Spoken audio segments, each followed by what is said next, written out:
Good morning, Tal Ben Shahar. Tal is from the Interdisciplinary Center in Herzliya in Israel. And his subject is happiness. And I've got real problems, Tal. I've got problems with happiness. My mother always said to me, my boy, if all you're looking for is happiness, you're going to be very unhappy. What is this about? Yeah, well, the question is how we understand happiness. If we understand happiness to be a constant high, positive emotions, non-stop, then your mother is absolutely right.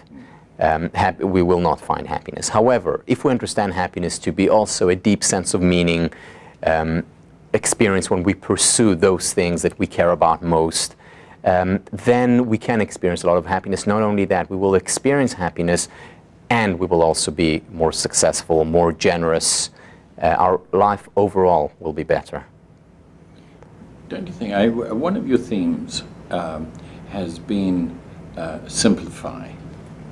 And I'm worried about that because in a corporate world, right, we've just got more and more complexity. Running a global business is amazingly complex. Mm-hmm. How do you gel those two things? Right, so the key when thinking about simplicity is combining simplicity with complexity. So yes, the work of the manager today, of the average employee, is a lot more complex than it was even 50 years ago. And 50 years ago it was complex.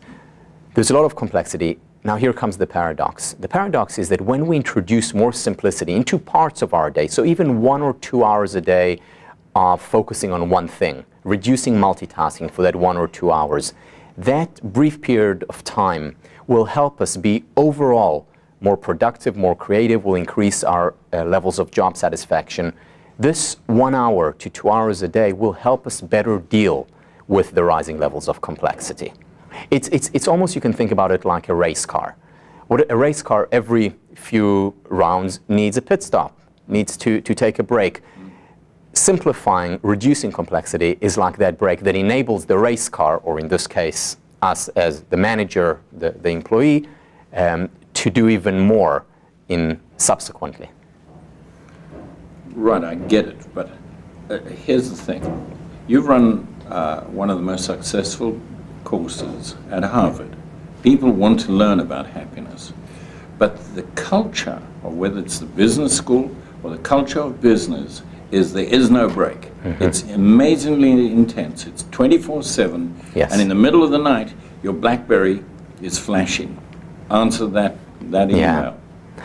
It's a very big cultural problem. It's a very big systemic problem within the business world, and it's going to get worse. It's going to get worse because things are becoming more complex. We're becoming more accessible 24/7, and we need to change that. And we're seeing some companies that are realizing that they're realizing that a human being is not a machine. A human being does need breaks. And what they're realizing, and the reason why they are introducing changes, is that when we do give people the breaks, when we do give them the full night's sleep, when we do allow them to switch off, they can be on much more effectively during the other hours. And initially, the change is going to come slow. The way change happens is it's slow, slow, slow, and then very fast. Why? Because people need to see that it actually works. And as more and more organizations introduce this kind of approach, rather than being marathon runners, being interval runners, as more and more organizations see the success of this approach, the industry, the system as a whole will change as well. But it will take time. Is there, talking about cultural base, do you have more of an appeal in this hemisphere? Do Americans and Canadians get it? But Israelis don't, or Spaniards for that matter, don't. Is there a thing about this that is rejected by nations? On the surface, there is more acceptance in North America for, self-help or happiness or well-being. However, it's just on the surface. Ultimately, universally, we all want to be happier. And what is different about positive psychology is that it's a science. that there is actual data to back up assertions. So it's not just some people who have had a good idea, perhaps whim, who are perhaps very charismatic and just promoting an idea. There is a science behind it. And when the science clearly shows that taking more breaks or thinking about your employees and your own well-being contributes to the bottom line, when science shows it, it's very difficult to argue with it, whether it's in the US, Spain, or China, where a lot of this work is taking place right now. Okay. Have you got specific companies that you would say are moving that way and are good examples that we should be looking at and saying they're getting it right? Yeah, there are a couple of them. So the most famous one would be Google.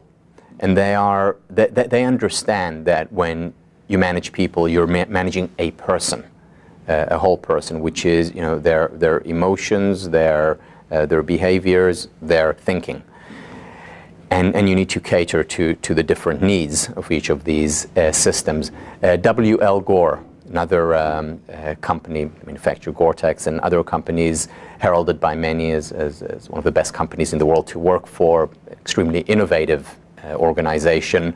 They also implement a lot of these ideas. Now, the thing about positive psychology is that it doesn't invent the wheel. What it does is it focuses on what works, it learns from what works. So it will go to Google, it will go to W.L. Gore, it will go to the positive elements of specific organizations, learn from that, and then spread the word. But that seems fairly simple. How do you, as somebody who has the responsibility of a whole organization, okay, how do I fit this? Yeah. This is a complete lifestyle change. Well, so these ideas are simple. They're common sense, in fact. But as the French philosopher Voltaire once said, common sense is not that common, especially when it comes to application. The thing about these ideas is that the proposal is not a transformation of a life. It's not an all or nothing proposition. It's not that, well, now I need to take very long vacations, come home at 4 o'clock in the afternoon every day, and when I work, just do one thing at a time. It's about introducing very small changes. So it's that extra hour of focusing on one thing during the day. It's the taking 5 minutes aside after lunch to just take deep breaths. It's the taking a walk, having a meeting, but walking while having that meeting. So, trying to multitask, or what I like to call task multiplying. Great. Well, I'm hoping after this interview I'm going to put some of those into place, and I'm going to be happier from now onwards. And I hope that our alumni as well will have gained a lot from this session. Thank you very much for coming today. Thank you very much. Thank you. Yeah.